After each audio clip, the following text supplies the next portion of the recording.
highlights first.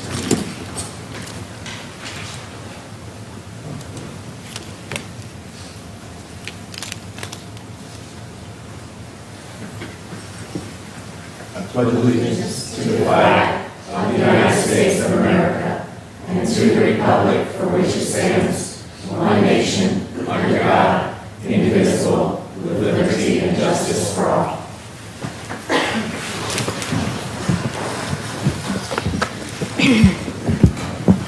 Roll call, please, Ms. Carter. Yes. Chairman Williams, Here. Vice Chairwoman Kiefer, Here. Mr. Albrecht, Here. Mr. Demaria, Here. Mr. O'Hanlon, Here. Mrs. Seberg, Here. Mrs. Williams, Here. Ms. Doan, Here. Mr. Jitty, Here. Thank you, Ms. Carter. Are there any additions and corrections to the agenda? Yes, sir. Under consent agenda, please add personnel, ratification of personnel. Thank you very much. Next item on the agenda is board committee reports. Are there any board committee reports? I'll look this way. We will be scheduling a finance meeting based on certain news time, as public area. All right, thank you, sir. Moving right along. Board comments. I will start with Mr. Al-Jady. Thank you, Mr. Chairman. So we're really approaching that busy time period for college-bound students like myself. We've got the early applications due soon, so we have to get our letters of recommendations and our transcript and everything. Most of the university's early applications deadline is November 1st. But next week is when FAFSA launches, October 1st.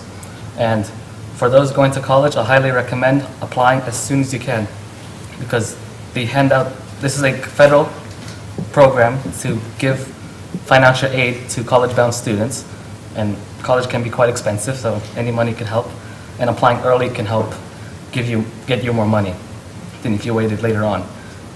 That's it. Thank you very much. Ms. Doan. Thank you. I'd like to remind all the students that the marking period is halfway completed and interims will be released this Thursday. Additionally, this past weekend, Osborne hosted its first Saturday Learning Seminar. And I loved seeing all the volunteers and the dedicated teachers taking the time to help students out, and I really appreciated all the effort that was put into the event. The next one will be held on October 20th, and I invite all the Osborne students to come out and take advantage of the teachers and the opportunities that there are provided. And I encourage you to all look at your upcoming school events as well for any spirit activities and fundraisings, because those are both fun and beneficial. Thank you. Thank you very much. Ms. Seberg. Thank you, Mr. Chair. Last week, some of us, Mr. Albrecht, Mrs. Williams, myself, and Dr. Newman attended the VSBA Legislative Advocacy Conference, and it's a lot of information in a short amount of time, but I especially enjoyed a presentation and discussion on school safety with Brian Moran, who's the Secretary for Virginia Public Safety and Homeland Security, and Donna Michaelis, who's the manager of the Virginia Center for School and Campus Safety. Together they provide a one-stop shop for school divisions in Virginia on school safety information and resources. I learned that we're far and above many of the other states in the nation, if not more prepared than any of them when it comes to school security. It comes down to this. We're going to continue to work to keep kids safe through policy, improvements, and staffing, but it is the caring and connected people that keep our kids safe. So I want to do a shout out and a thank you to our teachers, staff, and administrators, and our community for that. We also prepared for the 2019 General Assembly session that's coming up. We'll continue to work with our local, state leaders, and beyond that for the benefit of our students and our city. Also last week, I was able to participate in Osborne's kickoff of the Chick-fil-A Leader Academy, which is sponsored by our Chick-fil-A here in the city of Manassas. It's owned and operated by George Schneider. Mrs. Robin Albrecht teaches the leadership classes and incorporates the academy activities, lessons, and service projects at Osborne High School throughout the year. At the kickoff, we participated in some activities with the students, and one particular activity, we were all assigned a famous leader, and it was put a sticker on our back, and we had to ask yes or no questions to everyone around us to find out who we were. So at that event, I was Helen Keller. Now tomorrow, I'll be visiting Mrs. Ball's World History 2 class, where they're studying the Reformation and where I will get to simulate being the Pope.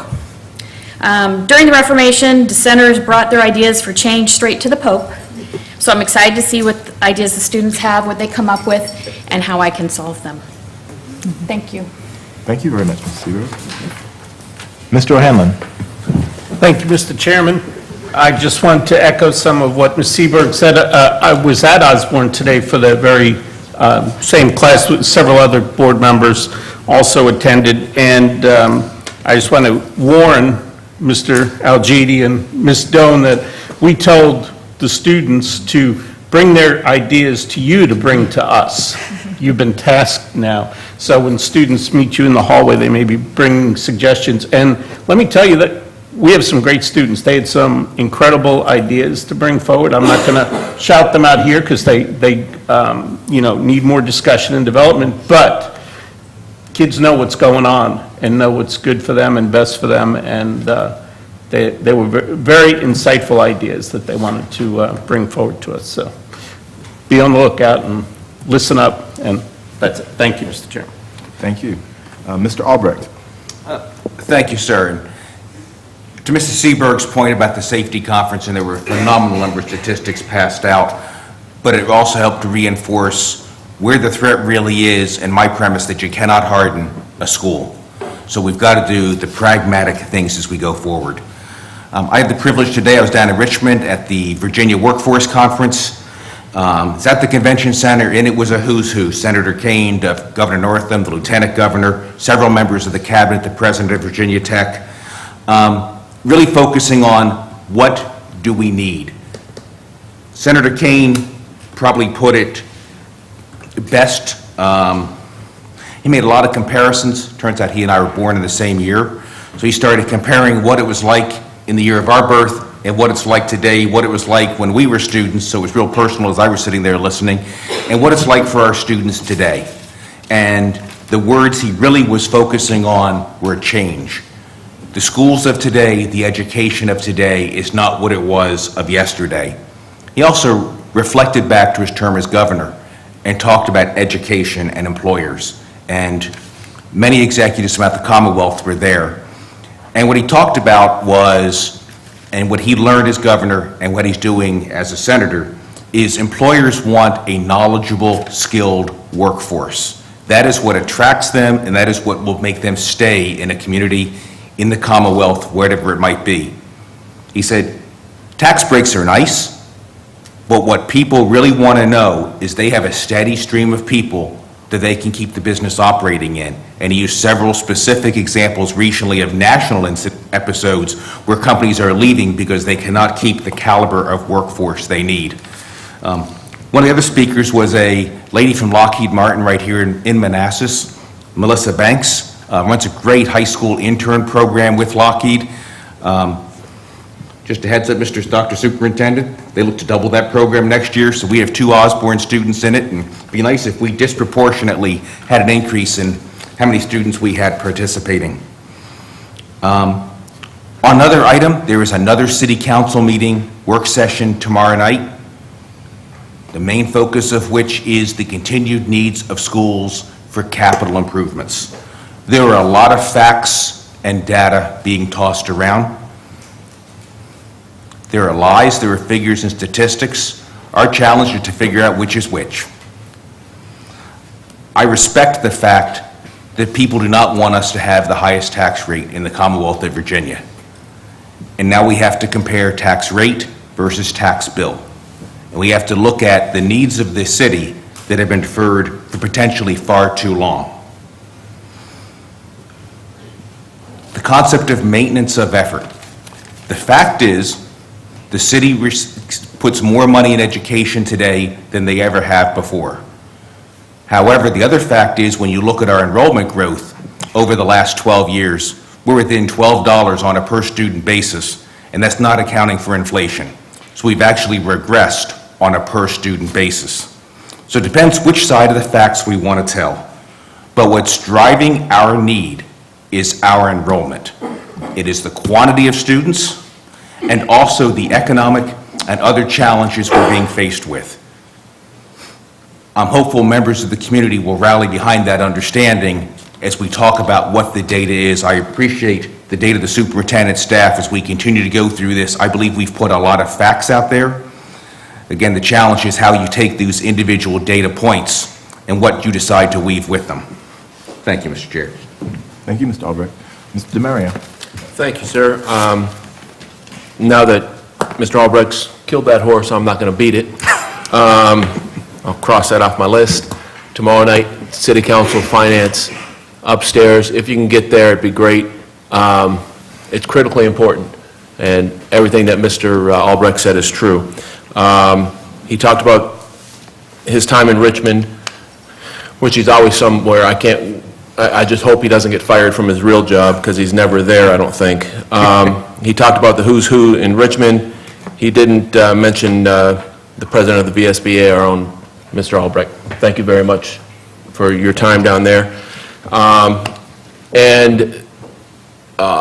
National politics, I'm not going to talk about it. I just want you all to think about it.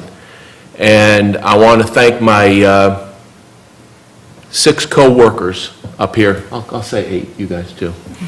No, you don't count. Going down to the football game Friday night, it was so nice to roll down my window and be able to make fun of Mrs. Williams and have her have no problem with that. This board gets along so well. We have our differences, but our main goal is the children of this city. And I'd like to thank each and every one of you for making this a bearable job. If we had to fight like other elected officials have to do, I couldn't do this. So thank you all very much. I appreciate it. Sir. Thank you. Mrs. Williams. Okay, on a different note, I wanted to kind of talk about what I heard on the radio this week. I was able to hear a segment on the president of Amazon.com and his thoughts, how he got where he was. And one of the things he said was, you either have a job, or you have a career, or you have a calling. And then that brought me to National Hispanic Heritage Month, which is actually between September 15th through October 15th. I didn't realize it was split that way. But I wanted to point out 2 Hispanic Americans who had a true calling. The first one is Albert Baez. He was an immigrant from Mexico, and he came to the U.S. with his family when he was still just a child. While in graduate school at Stanford University, he was one of the co-innovators of the X-ray microscope, a new technology in 1948 that allowed scientists and doctors to view living cells. The invention was critical steps to modern-day medicine, for sure. But as a physicist, his colleagues went to work for the arms industry during the Cold War. Instead, what he decided to do was continue research, and he actually became a teacher and taught at several universities, to include MIT and Baghdad University. The other young lady I'd like to point out is Nadia Vasquez. Nadia found her calling as an activist when she was real young. As a teenager in Puerto Rico, she petitioned her school and city to improve the health and sanitation at her local high school, and eventually moved to New York to study political science at New York University. In 1992, she became the very first Puerto Rican woman to be elected and serve Congress.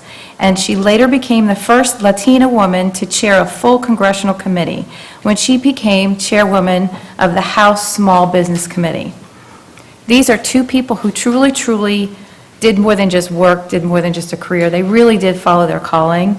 And I hope we all find our calling and pursue all of our dreams.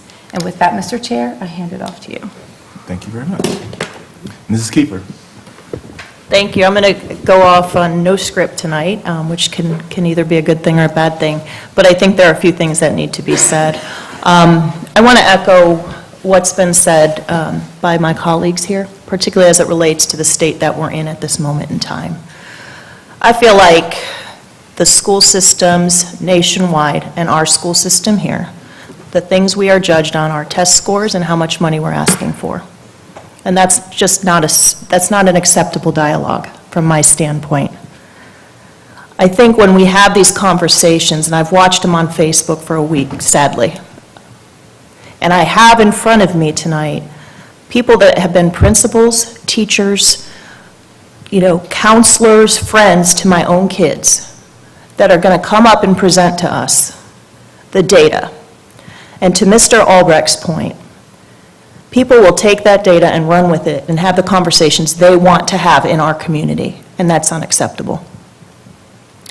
These people that stand before us, including our cabinet members, our central office, our superintendent, and this board, are in this for the kids.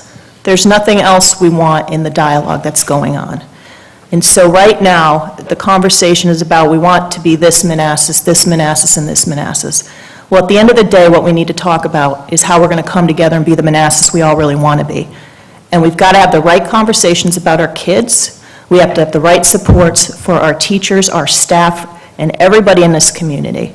And stop the nonsense and have the real conversations and not just the ones we want to have. So I want to say before anyone gets up here, because we know these are nights where sometimes, people hear the data. Look, thank you. Thank you for what you do, and do not let those conversations in the community get you down. Because my own children have probably been ones, I have made them understand that their words matter. And if they're putting their schools down, if they're talking bad about a teacher or anything, it's unacceptable. And I was proud to say that my daughter the other day said to me, I was at a football game where kids from another high school were making fun of, and of course Manassas this, of course Manassas that. And she said, you know what? Our high school kids are mad about that. They're proud of their school, and they hate being seen the way that they are. And we're talking about them like that in our own community, and it has got to stop. So I want to thank you all before you get up here to present data to us. I want to thank you for what you do. And I want to encourage everyone in this city to have the right dialogues at the right time and in the right way. Thank you. Thank you. And I have just a couple of brief comments. First of all, Dr. Newman, you do matter. Just want you to know that, So, See, that's why we can get along. Yes, you matter. The second item is Mr. O'Hanlon made a great point. I was with him and Dr. Newman this morning at Osborne High School, and there were some phenomenal suggestions put forth by some of the students at Osborne that we enjoyed as three popes, I guess we were. And that segues into what Ms. Kiefer said. I don't have anything prepared per se, but I do hear what goes on in the community, the criticism of the teachers, our school system. I'm still relatively new here compared to folks who've been here forever, and I just don't understand why folks who live in the community would talk poorly about the folks in their community. If you take 1 second to step into any of our schools, we have great kids, we have great teachers, we have great administrators. And if folks say, well, you're just saying that because you're chairman of the school board, how do you tell if someone's doing something well? You look at their fruit. Look at the fruit we produce. You got Tim here on the school board. Our two, well, okay. He might be a nut. Yeah. Let's talk about the two on the end. Right. I mean, two in the, but if you take any time to talk to our graduates, look at our folks who graduated from Osborne High School and the great things they've done, they could not have done it without our system. And I don't talk about my family per se a lot, but I mean, I have a daughter who's an entertainment lawyer, a son who's about to be a doctor. They both went to Osborne. And who taught them? You guys did. So we're so bad, how'd they get to where they were? We talk about the fact that we need to educate our children and kids are first, and I think that the two slogans for our city council are, I am Manassas and we are Manassas. So if we are Manassas, we should all, and I am Manassas, we should all be focused towards one thing, helping our kids be the best they can be. And unfortunately, a lot of the dialogue wants to critique, what you do, what we do. People have suggestions. I say we have a 60-year-old school. Who wants to go to a 60-year-old hospital? Who wants to work in a 60-year-old facility? Who wants a 60-year-old computer? We need a new facility, and we need it because it's old. We can't tax. We can't bring in money. So in order to build a new school, we need help, and that's what we're asking for. We're not asking for new cars for all of us. We're asking simply for a school system and a school and facilities to help our kids be the best that they can be. And we all purport to say that we love education, we think kids are important. Mr. Albrecht says that all the time. Well, if we do think it's important, let's put our money where our mouths are. And that's all from me. Thank you. Next, I'm not going to forget this time, citizens' comments. Are there any comments? Of course not. Not I remember there's no comments. Okay. Next item, consent agenda. May I have a motion, please? Go ahead. Mr. Chair, I move that the City of Manassas School Board adopt the consent agenda as modified. Second. Motion by Mrs. Kiefer, second by Mrs. Williams, that the school board of the city of Manassas approve the consent agenda as modified. All in favor? Aye. All opposed? Ayes have it, 7-0. Next on the agenda is the discussion agenda. The first item is student achievement, and we'll start with the 2017-2021 strategic plan annual update. Mr. Lyon. Good evening, Chairman Williams, Dr. Newman, fellow members of the board. This evening, we're here to present our first annual update for the 2017-2021 strategic plan. It's about this time last year, I think, we finalized the plan and identified the key performance indicators, which will be commonly probably referred to tonight as KPIs. And tonight, we will present the data after 1 year of this plan being in effect. The plan has 4 major goals, and each of the goal areas will be presented by my colleagues next to me here, Dr. Saunders, Ms. Wingfield, Ms. Radford, and Mr. Hawkins. I also have a link on the slide here that it's not working today. The state has taken that school quality profile down until the 27th of September. But on Thursday, that quality profile will be updated and refreshed.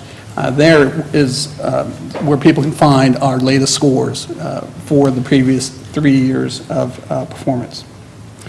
Tonight, in each goal area, each administrator will present their KPIs. Their KPIs, I think we need to keep in context. Some of the KPIs may have reached their targets, their 4-year target, but I think it's important to note that we need to look at consistent and pervasive performance over the next 4 years before you determine a target met. So I think as we go forward, certainly performance should maintain, if not improve each year in those KPIs that may have met their targets. But I think it's important to look at the holistic picture of each of those KPIs. So without further ado, I'll introduce Dr. Saunders to present Goal 1.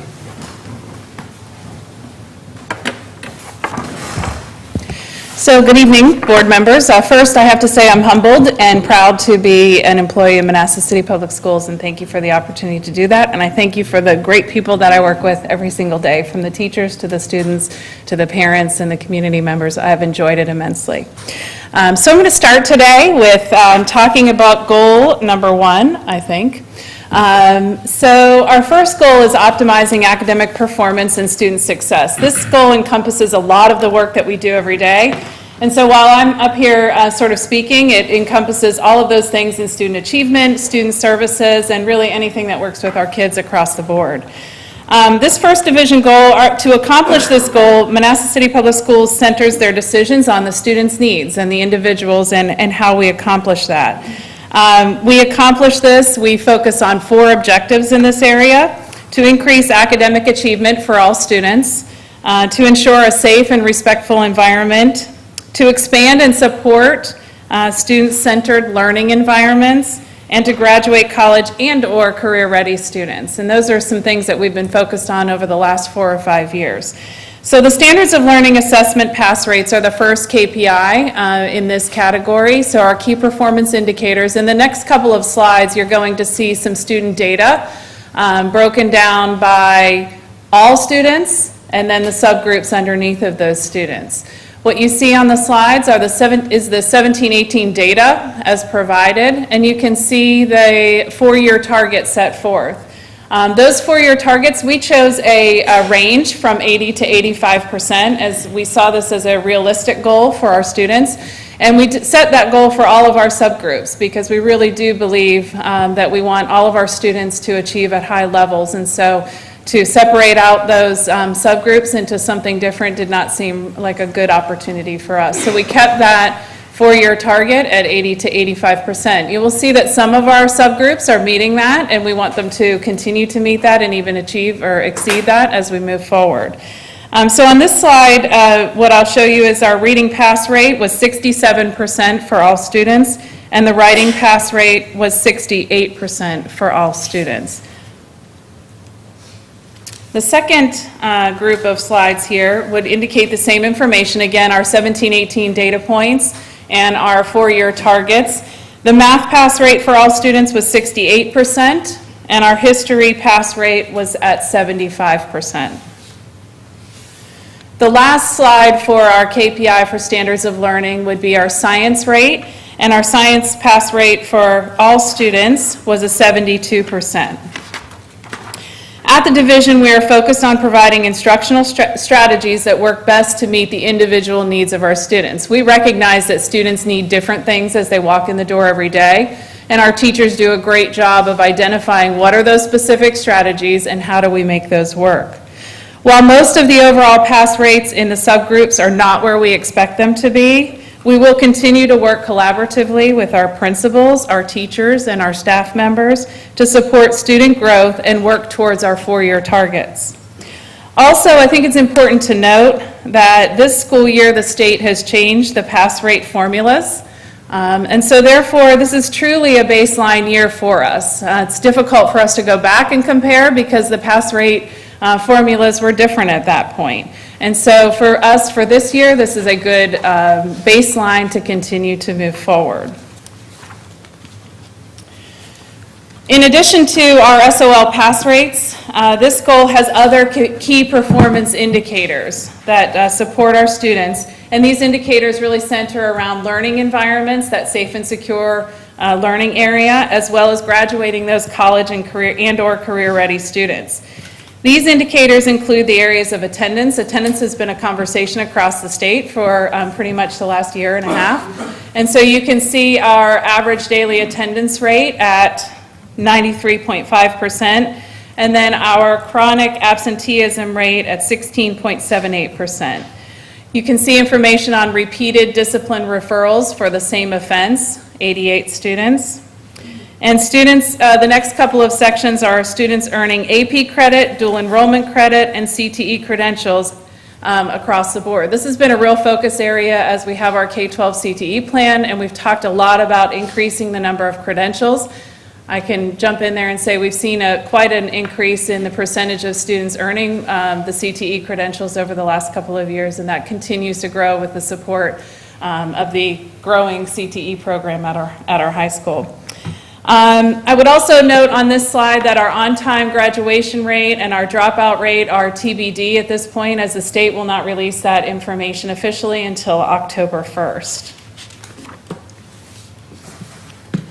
So as we look at the 18-19 focus areas, I think it's important to know that we don't do this alone at central office, that we really work collaboratively with our principals, with our teachers, with our teams of teachers across the board. Teachers work across grade levels, they work across schools, and we really try to identify some things that we believe will make an impact in student achievement across the board. These are certainly not the only things that we do. I could be here all night if I talked about everything that we were focused on, but I'll highlight 3 things. Number 1 is some instructional strategy focus areas, some support for that. We have done some restructuring of our response to intervention process, our RTI process for those Tier 2 and Tier 3 students, those that need intervention in reading and math. Our teachers are excited, in most ways, to take on those interventions in their classroom and really see how students can progress. So we're excited about how that might turn out in the end. We've had a division focus. You know, we spend a lot of time looking at our data and really digging deep into that data. And one of the areas that we really have identified is a division focus on number talks. So when we look at our math scores, we were concerned in some specific areas. And so a strategy that we're using across the division is supporting the number talks to build the number sense for students. And that seems to be a strategy that has worked well in our past as well. We also have some additional resources. Dr. Cramp and a team of teachers, K-12, have worked on for 2 years, worked on writing resources for our K-12 writing program and how do we embed that into what we do every day. That's been a 2-year-long process, and this year we are starting to get those resources in the classroom and seeing that come to fruition. So that's an additional area. We've had targeted professional development. Katie Keegan has been wonderful collecting information from our teachers so that our professional development really is what teachers need and try to organize that in a specific way to meet them where they are, to be professional with them. A couple of things I would highlight in that professional development. We are part of the Virginia Tiered Systems Supports cohort, which is our PBIS and some other pieces with our counselors, and so we are part of that cohort with the state. We have targeted professional development for our Ls in academic language and literacy. We've had some specific professional development on classroom management. This is something that came out of our new teacher mentor program. We ask new teachers at the end of every year, what do you need? And so we've had the opportunity through some grants with Apple Federal Credit Union to bring in some great speakers and have some specific classroom management professional development for teachers as they're starting out, and it's available for those that have been around for a little while as well. Our continued work with our instructional framework, and we're excited to also add this year an additional layer of support for our instructional leaders, for our principals, and for our assistant principals, providing them with additional mentorship. Our keynote speaker from Convocation will work with individual principals as they'd like to continue to grow themselves, whether they're first year, second year, 5 years, and so on. And the last thing on here is our data-driven discussions. We are implementing a quarterly data meeting. Dr. Newman and our team at Central Office will be working with principals quarterly to really look at their data and allow principals to kind of talk through what do they see, what kinds of changes are they making, to make sure that that touch point is frequent and relevant to them. So not an additional thing for them, but really trying to make sure that what they're doing is connected to their work and connected to the student achievement. So with that, I am going to turn over to the next division goal, which is Ms. Wingfield.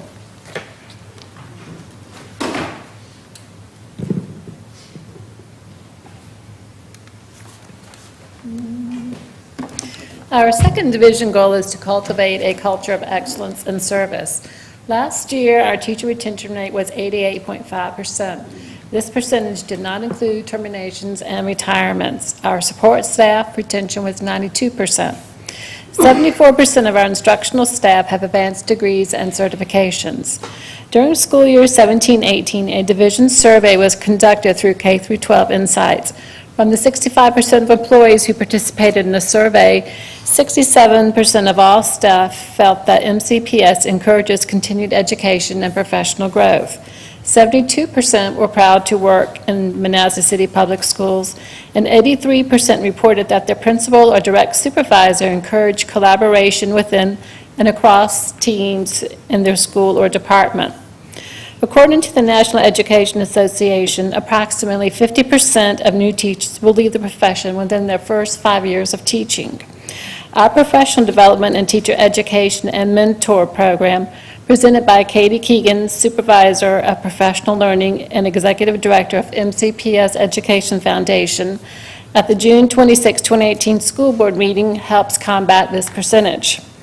A revised format for the new teacher orientation week ensures that teachers are set up for success and given a warm welcome to the Manassas community. We want to continue this pathway. We have 3 years of tiered, targeted support for teachers new to MCPS or to the teaching profession. Year 1 focuses on classroom management. Year 2 focuses on instructional planning, delivery, data analysis, rubric, and leveraging feedback, rotating each month from online collaboration to face-to-face collaboration. This rotation of collaboration was requested by the teacher mentors and implemented accordingly. Year 3 focuses on Make Your Mark on MCPS, which is leadership development in which teachers pick their path, be it as a future mentor, a team leader, or an education champion. The building lead mentors provide monthly professional development targeted to meet the specific needs of new teachers at their buildings. There is regular collaboration to ensure consistency in the program. Leadership at 6 of our 9 schools has changed this year. We are excited for our new leaders, both from inside and outside the division. This gives us a great opportunity to expand in the areas we've been improving on and give us new energy to do better in areas that we need to grow in. For our principals and assistant principals, there are monthly sessions for each group, topics determined from engagement survey results. Surveys are used to identify their professional goals, division goals, and supporting their teams and teachers in instructional planning and delivery. Support from coaches at Learning Focus and Buck Institute that is tailored to meet the needs and focus areas of their schools. Leadership professional development starts with the leadership retreat and is then reinforced in sessions throughout the year. All professional development opportunities for the 18-19 school year were aligned to the results of the PD needs assessment and division goals and initiatives. Project-based learning, effective planning for all learners, blended learning, culture and climate, technology support, and student and family engagement. Supervisor of professional learners work with each principal to plan professional development that meets their building's specific focus areas as determined by PD needs assessment, school improvement plans, and so on. Professional development aligned to these 6 pathways in our new PD management system, PLM, which means Professional Learning Management, is the new professional development software that has just been implemented. It is easier for our employees to use, and external professional development can be uploaded by the user, which was requested by division employees. We will continue with our professional development needs assessment. A PD needs assessment is administered each spring. It drives PD planning for the following year, both at the division level and the school level. Targeted questions are created for each group: administrators, support staff, instructional staff, and student services. In addition, any full-time employee has the opportunity to receive tuition reimbursement for the use of obtaining individual professional development, be it for an endorsement, certification, or college degree. We have increased the maximum amount of annual reimbursement from $600 to $1,200 per employee based on availability of annual funds and a pass grade if it's an assessment, or a grade that's B or higher. While we utilize exit surveys when employees leave employment with Manassas City Public Schools, we will be using an outside consultant to conduct exit interviews. Oh, thank you for advancing that. This may provide additional insight as to strategies and changes we can implement to improve our retention rate. Al Radford, Director of Public Communications, will speak to Goal 3. Thank you, Ms. Wingfield. Good evening, board members. As Ms. Wingfield stated, I am here to talk about goal number 3, forging relationships to support and maximize success. Our quest to build relationships to support and maximize success includes both our internal and external stakeholders. These relationships play a critical role in our teaching and learning environment. Internally, building a culture of trust and open communication is very important. Last spring, we conducted an employee engagement survey. As Ms. Wingfield noted, 65% of employees took the survey and responded to statements regarding division-wide and school-based information and communication. Near the end of the school year, we also asked external stakeholders to share information regarding the most effective methods used to obtain information from the division. The averages you see represent an overall satisfaction level with the ways respondents perceive division-wide communication efforts. I would like to emphasize the last area on the slide, which says the number of community businesses partnerships for workforce development. Looking back to 2015, as we began the process of expanding our Career and Technical Education, or CTE program, we only had a handful of businesses that could actually be classified as workforce development partners. Today, we have at least 53 businesses, both small and large, within our community who work with us in various ways to prepare our students for success in the workforce, and we are on a path for continued growth in building these relationships. So with that said, of course, there's always work to be done in the area of effective communication division-wide. Although we have well-utilized tools such as Let's Talk, the MCPS mobile app, division and school websites, and phone and email notification system, we are constantly examining ways to better serve all of our audiences. This year, we launched a tool on the backside of our website interface to help us provide greater access for users, including greater alignment with the Americans with Disabilities Act, or ADA compliancy. In line with that, people who visit the Board Docs section of the website will find that the school board meetings videos are now linked with the agenda, and in addition to our YouTube page. Additionally, we are pleased to now offer closed captioning for board meeting videos to assist viewers that require that service. Finally, as we move forward in this school year, we have also piloted mobile texting for staff and parents, which will fully launch this fall. This is just another way we can provide important information quickly to our stakeholders. So at this time, I believe Mr. Hawkins, Executive Director of Finance and Operations, will talk about Goal 4.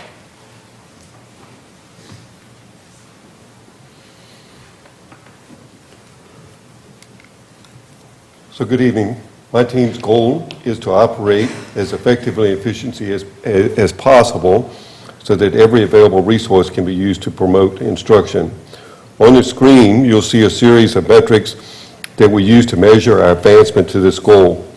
The 4-year targets were derived from the Council of Great City Schools, who track hundreds, if not thousands, of KPIs from major school divisions across the nation. These metrics will assist us in identifying areas of concern and show adherence to industry standards.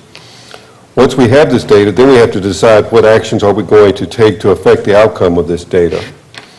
For example, on the screen you see KPIs for custodial work and utility cost.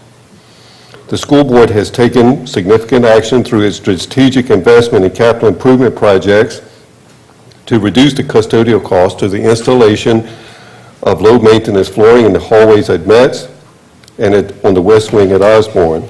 Also, the school board took a major step forward this school year in approving an energy performance contract that will enhance the learning environment and save the school division over $450,000 annually in utility cost, while also replacing HVAC equipment that was near or at the end of its useful life.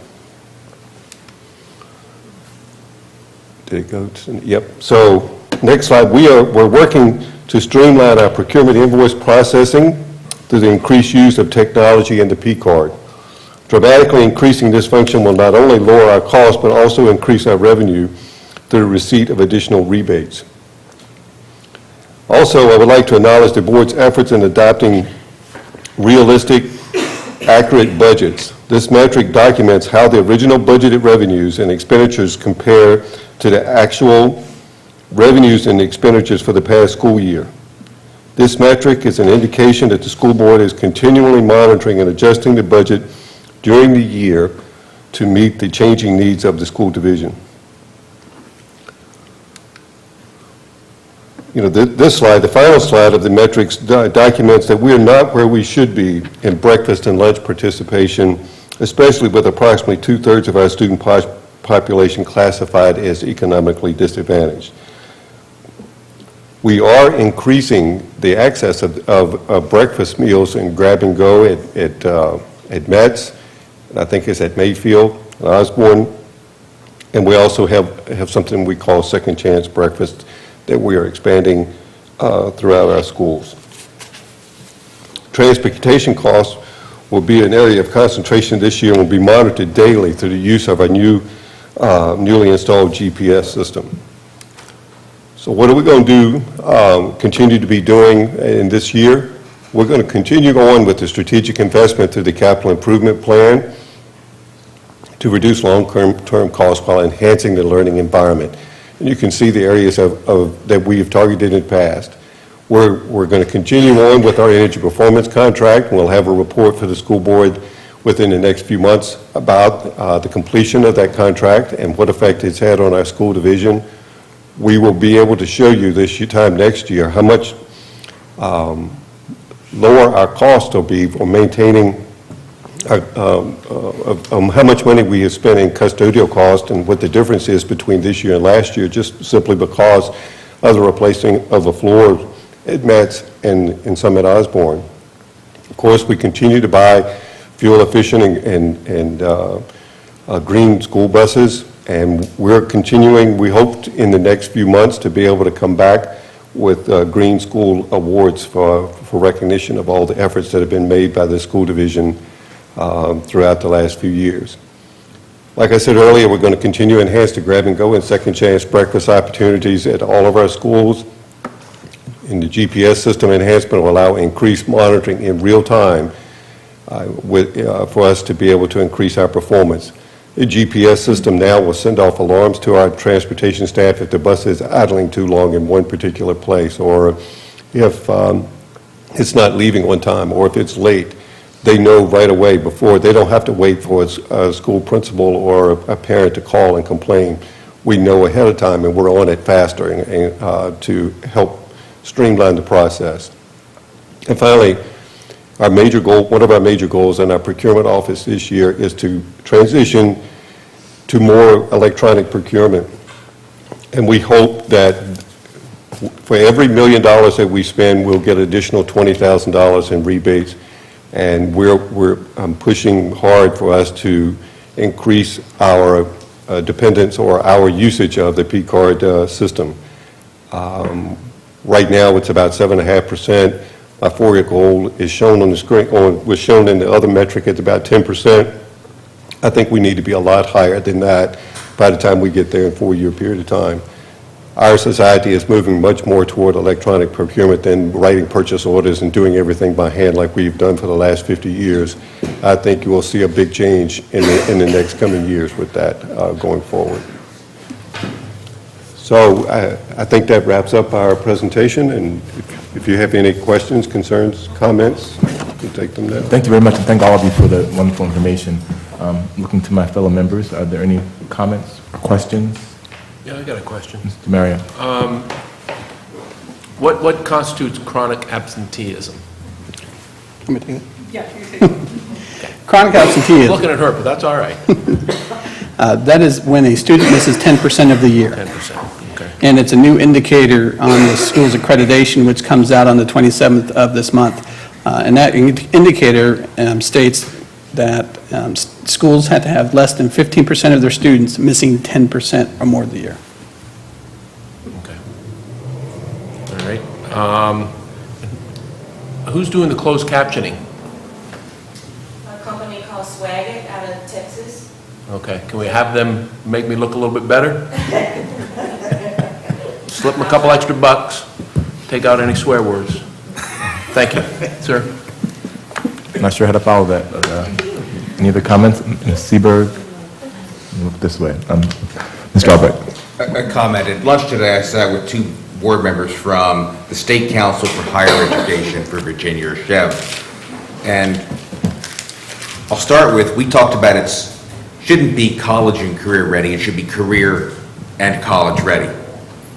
The career is really what it's about. And it's something I've talked about several times. We graduate a child to the unemployment line, we've created a moral sin. Whether it's the diploma from high school, the CTE, the credentials, going to community college, going to get a bachelor's degree, or maybe even post-bachelor education, postgraduate education. That's really what it's about, and all those contribute to the first thing, which is career. So we went through and we talked about our goals, and I could see how someone could sit and say, we're in education, only one of our 4 goals focused on academics.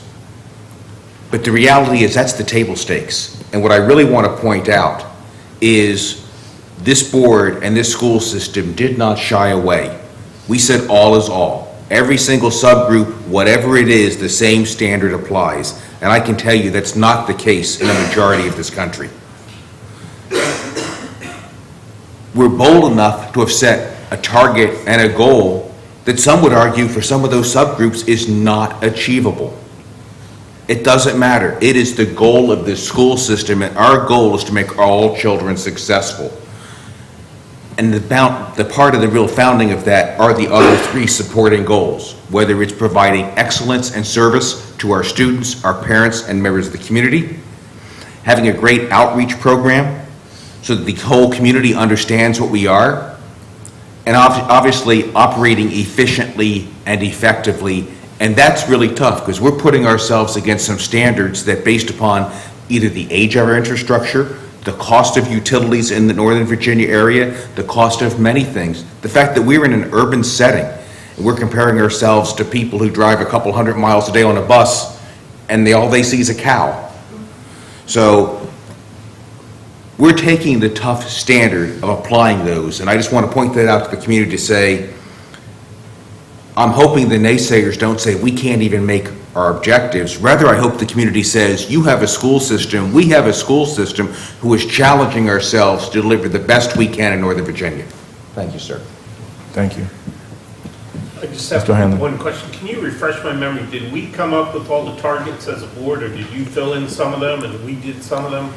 It was at the retreat, one before last. We went over the targets then, and I believe at the end of that meeting, Mr. DeMary was chairman. I think at the time, the wording was, these are the targets, but we'll leave it up to staff to finalize what targets. Okay, because I have one that I have a problem with, Okay. and some others might too. The one where it said percent of employees who report being proud to work for Manassas City Public Schools, and the target was only 80%. I think that target should be a little higher. Not that we're time to discuss it now, but certainly we should be up near 100% in that target. We're at 72, so I think we can get. Good point. Thank you, good point. Any other comments? Okay, well, I want to thank you all again for your report, and something that Mr. Albrecht said reminded me of a quote, and I forgot who said it, but basically the gist of it was that you should encourage kids to shoot for the moon, because even if they fail to be amongst the stars, what we're trying to do is encourage our kids to be the best they can be, and even if they don't all reach 100% maximize their potential, if we can get them to the point where they can go out and be proud of what they've learned and be able to take care of themselves and do well going forward, we've done our job. So thank you all for your efforts in that. We appreciate it. All right. I'll introduce Okay, the next. person. Okay. I was going to tell you Ms. Mills is coming, but next up, Jenny Dean Elementary School's Continuous Improvement Program, Ms. Kara Mills. And Mr. Lyon's going to introduce her. Yes, I'll introduce Ms. Mills here in a moment. This is the beginning of the school's presentations. Tonight, you have Jenny Dean Elementary and Baldwin Elementary, and they will be presenting their continuous school improvement goals for you, very similar to what we did, with a few different twists to them. So with that.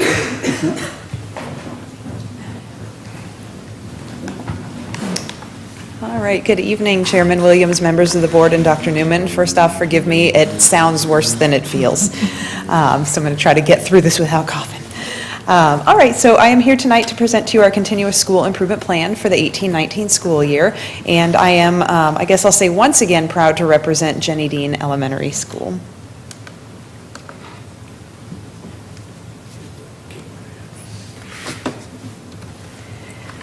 Okay, so when we're talking about the mission of Jenny Dean Elementary School, what I've always loved about Jenny Dean, and part of the conversations that we've had, is when you hear Jenny Dean talked about as a school, you very rarely hear Jenny Dean Elementary School. For some reason, you always hear Jenny Dean School, and that's because Jenny Dean has such roots in the community. There's so much tradition, so much community, and so much support surrounding Jenny Dean as it's gone through decades, really, of changes within our community. It is the one thing that continues to stand. So in talking about our mission, what's really deep in our mission are those community roots and those traditions. And what we want to do is continue to build on those, to challenge our students, to bring in the innovation to match the tradition, and then to continue to build our students into lifelong learners. Because really, we are the very first step of students in Manassas City Public Schools. And we need to make sure that our students are ready to move on to Mayfield and then to Metz and to Osborne, or to Baldwin Intermediate. So our mission is to take all of those pieces, put those pieces together, and make sure that our students are successful as they move on throughout our division. Jenny Dean is a school-wide Title I program. Some of the things we'd like to highlight from last year. Jenny Dean was awarded the Technology Program of the Year from the Virginia Technology and Engineering and Education Association. And that is a huge honor. This association selects teachers of the year, classrooms of the year, schools of the year, and programs of the year. And Jenny Dean was selected as the program of the year for this association due to the incorporation of technology in the classroom during their lessons. Going hand in hand with that, Jenny Dean was also designated as a Common Sense Media School for Digital Citizenship. And that's when we're thinking about how we've been teaching our students citizenship for quite some time in the classrooms. And now we're preparing our students to go into a virtual and a digital world. So last year, all of the teachers at Jenny Dean committed to having their students participate in a certain number of lessons to prepare themselves to be good citizens in a digital world. Also, Jenny Dean was recognized on the Project-Based Learning website through the Buck Institute blog for a project-based learning fourth grade lesson that was called My Student Planned My Spring Break. And this was planned around the fourth grade Virginia Studies standards. The students planned a spring break trip for their fourth grade teachers based on the Virginia Studies standards, and those teachers went and took the trip over spring break and came back and reported out on how their trip went. We also have a link on this page to the School Quality Profile Report where all of our data is available, and that is also able to be accessed through our website. Okay, so in talking about the findings from 2017 and 2018, we're looking backward and then we're looking forward at where we're going. So some of the areas of strength from last year, as I just talked about the technology integration, and that's demonstrated by some of those awards and things that happened last year. Also, again, the project-based learning. We do have a high number of staff now trained in project-based learning, and we're seeing more and more projects implemented. Even though this one was the one that was highlighted, there were many really awesome and rigorous projects going on at Jenny Dean last year. Also, going hand in hand with the technology, Jenny Dean used Schoology school-wide last year so that teachers were able to better communicate within the building. What we're doing this year is taking that one step further and using Schoology out with our families and our community so we're able to communicate better both in the building and then outside to our families in a virtual world. And also the family nights from last year, the academic nights, the PTA events. One thing Jenny Dean's always been very strong in and very proud of are those events. We're off to a great start for that this year. Our first PTA meeting brought in more parents, from what I was told, than we've had in years. So we're really excited with such a strong start. So then moving into our focus areas for this school year, 18-19, one thing we're really going to focus on this year is small group differentiated instruction in both reading and math. And taking a look at our kids, all of our kids are different. All of our kids have different needs. And the way we're going to get to those students is to plan for them individually in small groups and focus on that reading and that math and getting them to where they need to be. That's going to go hand in hand with something I believe Dr. Saunders talked about, the strengthening of our RTI, or Response to Intervention Framework. So we're also looking at that building wide. It's a great opportunity to continue to really analyze and use our data to drive our planning and instruction, and we're going to focus that right down into those small group differentiated lessons.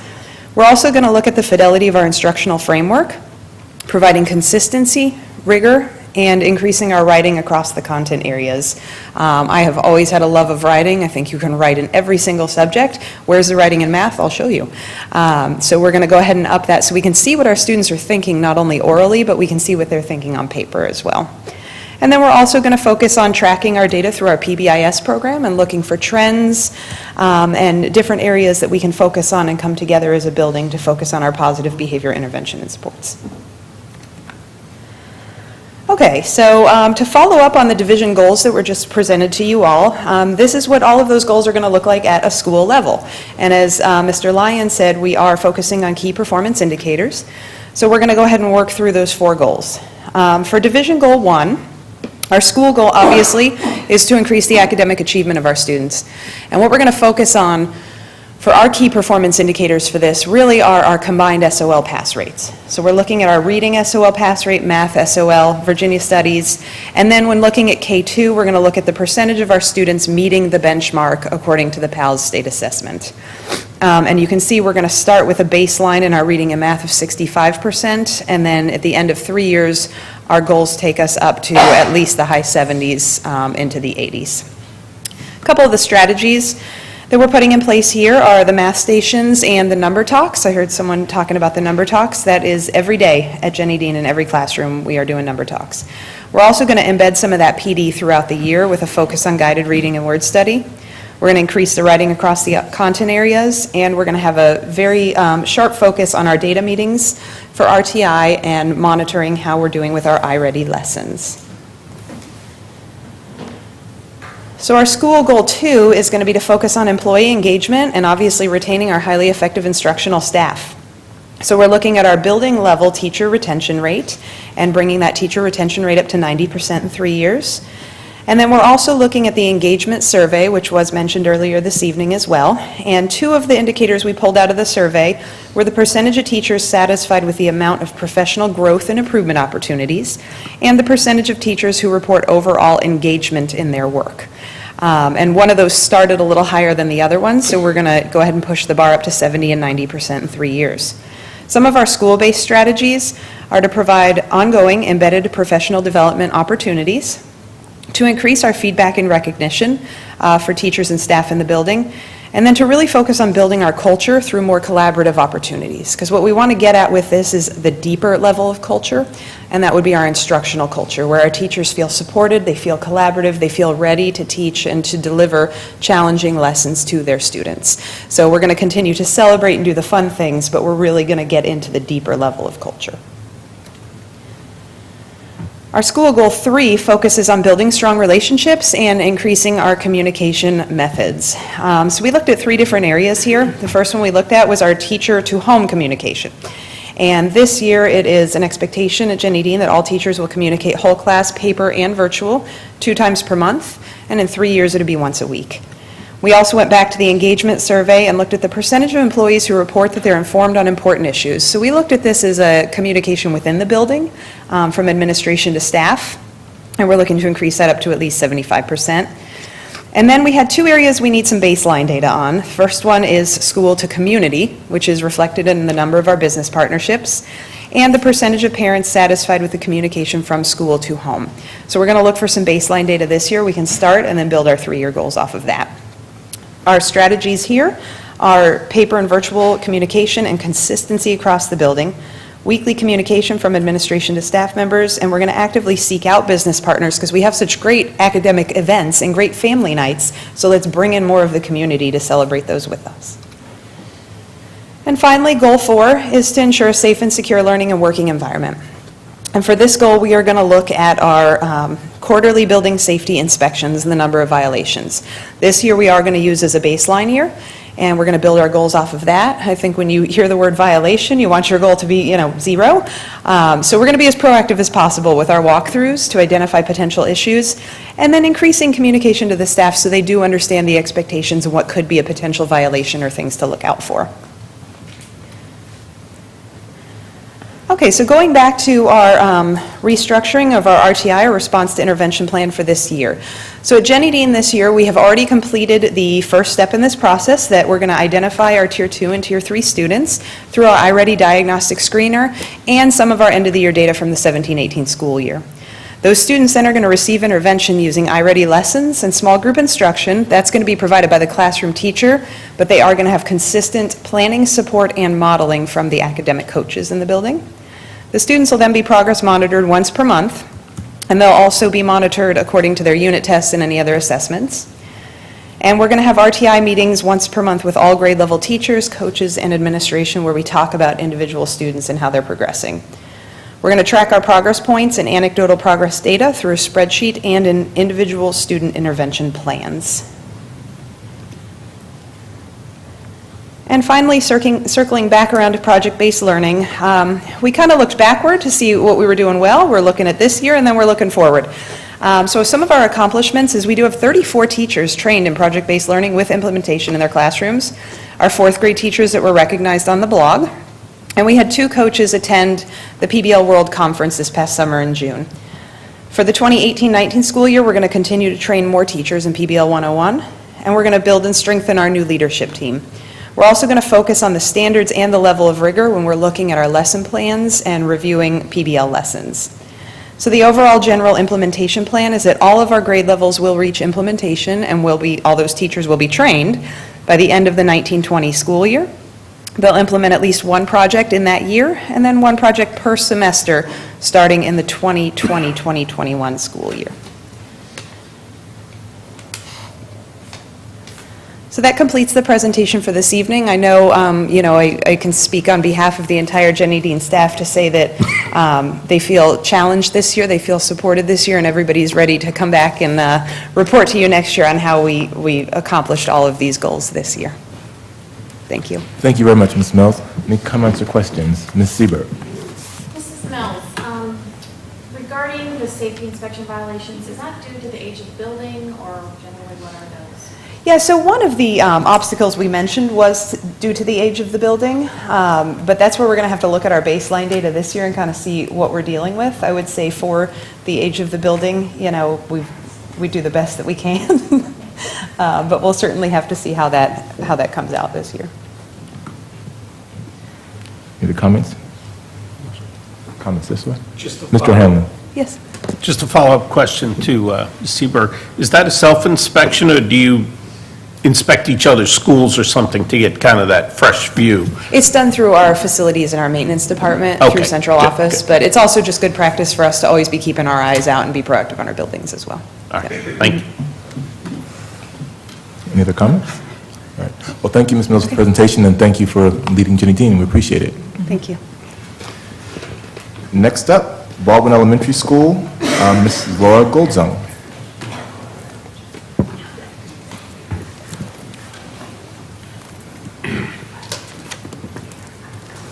Good evening, Chairman Williams and Dr. Newman and members of the board. My name is Laura Goldzung, and I stand before you the very proud principal of Baldwin Elementary School. And it is with pleasure that I present to you the update of our continuous improvement plan and the efforts that are being made for our current school year for 2018 and 19.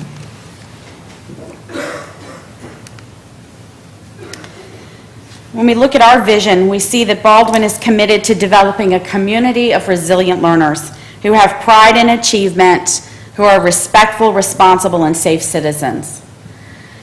Our students are going to collaborate effectively in their quest to be innovative problem solvers, and they are. Baldwin is fully accredited, and some of our highlights and accomplishments from last year was the successful implementation of Project Lead the Way in 2nd, 3rd, and 4th grades. We had a school-wide focus and participation in project-based learning, and our first LEGO League was recognized for their exemplary teamwork at the Washington, D.C. Virginia Regional Competition in November of 2017. 79.49% of Baldwin students who are learning English made progress as measured by the Access for ELS, and 23.22% of them exited from our ESOL program. We have a lot of really great things happening at Baldwin Elementary. When we looked at our data, a review of our program evaluations, we had some findings about our program last year. Our areas of strength included our Project Lead the Way theme and the implementation of that program in our 2nd, 3rd, and 4th grades. We had, the training model was particularly successful for teachers as we had embedded PD that supported them throughout the year as they took on this new task and way of teaching. We had a school-wide focus on project-based learning. We enhanced our Project Lead the Way modules to have more of those gold standard design elements in teaching practices. We did that by adding driving questions, concept boards, authenticity, and public products. All kindergarten and 1st grade students experienced project-based learning. They had amazing projects, including our farmers market, our community helpers project, and we built a pollinator garden in the back of our new school. As I said, our ELs exceeded our state growth targets, and we had a very high exit rate from our ESOL program. Our employee engagement survey, of those who answered, 100% reported that they were engaged in their work and they found it interesting. We have very high levels of parent engagement, including our fantastic PTO and their events, their recognition for students and teachers, their community contacts and bringing the community into our school for involvement, and the way that they convey information and advocacy for our school. Our watchdogs are amazing daytime volunteers. They do everything from help with the lunch count to reading side by side with students in the classroom. Our pre-K workshops teach our newest learners how to be successful in schools. And our community partnerships provide volunteerism and support for students in need. Our focus areas for 18-19 really include reading comprehension and fluency school-wide. Our data indicate that we need to strengthen our instruction, particularly in 1st and 2nd grade. How are we going to do this? We're really looking at vocabulary instruction. We're going to focus on word study, recognizing common word patterns and spelling features and sight words. We're going to focus on the development of number sense, a common theme tonight. We're going to help children understand how numbers relate to each other and work together. We're going to sharpen our data collection and analysis for planning and instruction. And finally, we're going to modify the delivery of our response to intervention model, where the children will receive consistency of instruction from classroom teachers. When we look at our goals that are aligned to the division strategic plan, our goal number 1 is that all students at Baldwin will increase academic achievement in the areas of reading and math. All students. Our key performance indicators will be the standard of learning pass rates in reading and math and the percentage of kindergarten through 2nd grade students who meet the Spring PALS benchmark. Some of our strategies to meet this goal will be revising that intervention program. We're going to have professional development and ongoing support in the area of vocabulary instruction, and we have already started that under the direction of our language arts coach and her group of teachers that are working together to support their colleagues. We're going to have an assessment of student number sense using a progression curriculum under the guidance of our math coach, Missy Baker. We're going to work on data analysis and research-based activities that are correlated to the identified areas of weakness for that particular child. We're going to have an updated, and we have updated our school-wide data analysis process, and we're excited by the early adoption of that program. Goal number 2, to cultivate a culture of excellence in service, all staff will increase professional capacity through professional development and leadership opportunities. Our key performance indicators really come from that engagement survey that we did as a division with K-12 Insight. We're going to increase the percentage of Baldwin staff who believe that Baldwin encourages continued education and professional growth. We'd also like to increase the number of our staff who believe there are leadership opportunities in our school. And we'd like to retain those highly effective teachers. The strategies that we're going to use to address this goal will be embedded professional development, and that's going to be ongoing through our PLC meetings. We are using the Schoology platform to do book studies with teachers. Currently, we have one that addresses our vocabulary instruction. It's a book called Word Nerds that is research-based, and we're also doing the morning meeting book to support social-emotional learning in the classroom. We have ongoing professional development for our theme of Project Lead the Way, and of course, project-based learning as well. I believe in distributed leadership in our school, and I believe in having many people help to make the hard decisions that help us move every child forward.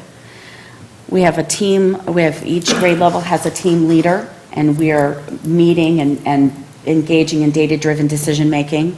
We have content leads on each grade level that are working with our content coaches to help make great instructional decisions for our kids. And then we have a group of teachers that we like to call our language arts cabinet, and they are helping making data-driven decisions about our language arts instruction. Goal number 3, Baldwin will increase the opportunities for families to positively impact learning and achievement. We are targeting our chronic absenteeism rate, and we want our kids to be in school. This is the time when they're going to develop those good attendance habits, is right at the beginning in elementary school. We want parents to attend at least one parent-teacher conference, be it in person, be it on the phone or virtually. We live in a world that is driven by technology, and we are encouraging teachers and parents to embrace the availability of technology to bring us together even when we can't be in the same room. We're, as a school, going to develop a parent survey. And so the next 2 key performance indicators will be baseline this year based on the outcome of that survey in the spring. We would like to find out what percentage of our parents report that teachers communicate effectively to report student progress. And we're going to have that measure be taken. That matrix will come from our parent engagement survey. We'd like parents to tell us that they have one or more opportunity to learn about academic content and the appropriate strategies for them to support learning at home. And we're going to get that number from our parent engagement survey as well. Some of our strategies for this goal will be parent phone calls we're going to call home when a child is absent from school for more than 3 days and just find out what's going on. Are they not feeling well? And just really tell them how much we miss them and that we want them to be back in school. We're going to encourage our staff to make arrangements to meet with a parent in person, by phone, virtually. However, those two people need to get together to talk about student progress and how we can impact that learning. We're going to publish newsletters. We're going to update our website. We're going to answer email regularly. We're going to use available apps like Remind and Dojo. And then we're going to host academic content workshops for literacy, Project Lead the Way, and PBL. So watch your inbox. For our goal number 4, all staff and students will maintain a safe and efficient learning environment. Like Jenny Dean, we will be using the number of findings on our MCPS quarterly safety walkthrough inspection. This year, we would like to have 4 findings or less, 2 findings or less the year after that, and in 3 years, no findings. We are also going to look at increasing the percentage of students who are demonstrating expected behaviors on the school bus. And we would like them to use PBIS strategies to teach and reinforce the expected bus behaviors.